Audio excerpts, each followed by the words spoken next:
पालित कन्या आगरे फिका पड़गला मार ममता। प्रेमिक सह मिसी नाबालिका प्रस्तुत करथिला मर्डर प्लॉट। विभत्स भावे हत्या करी अपमृत्युर रचिथिला नाटक। हेले गोटिए संदेह खोलीदेला सबु गुमर। थानारे मृत महिला भाई इतला आनिला ट्विस्ट। तदंत बेले झीर कला कारनामा उपरु परदा हटाइला पारलाखेमुंडी पुलिस। मामलारे हत्याकारी झील सह दुई अभियुक्त को गिरफ करिछि पुलिस। गिरफ अभियुक्त हेले नाबालिका प्रेमिक गणेश रथ और सहयोगी दिनेश साहू। अभियुक्त निकटरू 25 ग्राम रु अधिक ओजनर सुना गहना, 2टी मोबाइल, हत्यारे व्यवहृत तकिया को जबत करिछि पुलिस। हत्या अभियुक्त नाबालिका झील गर्भवती थिबा संदेह करा जाउछि।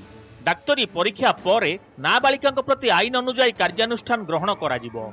अन्य दुई अभियुक्त को आज कोर्ट चालान करा जाइछि। इन्वेस्टिगेशन रे आमे जानिबा को पाइलु गणेश, दिनेश एवं ए छोट झियो 3 जन राजलक्ष्मी तरफ को 29 एप्रिल दिन तकिया जाकी मारी देथिले एवं तांकर सुना गहना ए सब को मध्य से माने नै जाइथिले। ये सब तदंत वर्तमान जारी रही। ये घटना रे गणेश रथ एवं दिनेश साहू को आज गिरफ्त करा जाइछि। स्वामी मृत्यु पूर्व 3 मासर शिशु को पोष्य कन्या भावे ग्रहण करथिले महिला। निज जन्मकला संतान भली सबु सुख देइथिले। एपरिकी झीर इंग्राजी पढ़िबा जिद पई पारलाखेमुंडी भड़ा घरे रहिथिले। केंद्रीय विद्यालय रे नाम लिखाइथिले। हेले नाबालिका झीर अनैतिक संपर्क विषय रे मां जानिबाको पाई प्रतिवाद करथिले। मां प्रतिवाद करिबारु योजनाबद्ध भावे प्रेमिक ता सांग सह मिसी मां को हत्या करी सुना अलंकार सबु नेई चली जाइथिले। परे मार हृदघात रे मृत्यु घटिथिबा कही शवदाह करिथिला नाबालिका झील। हेले प्रेमिक सह चाटिंग रु हत्या होइतिबा संदेह करी मृतकଙ୍କ भाई पारलाखेमुंडी थाना रे अभियोग करथिले। पुलिस घटनार तदंत करी पर्दाफाश करिछि।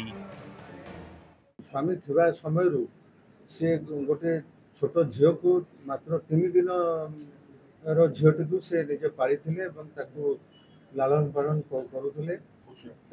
ताकू पोष्या कन्या हिसाब रे ग्रहण करथिले एवं तार समस्त पढ़ा पढ़ी एवं अन्य समस्त दायित्व से तुलौथिले।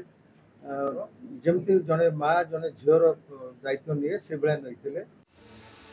गत 29 तारिख रे मां को मारिथिला झियो। प्राय 15 दिन पर थाना रे मामला होइथिला।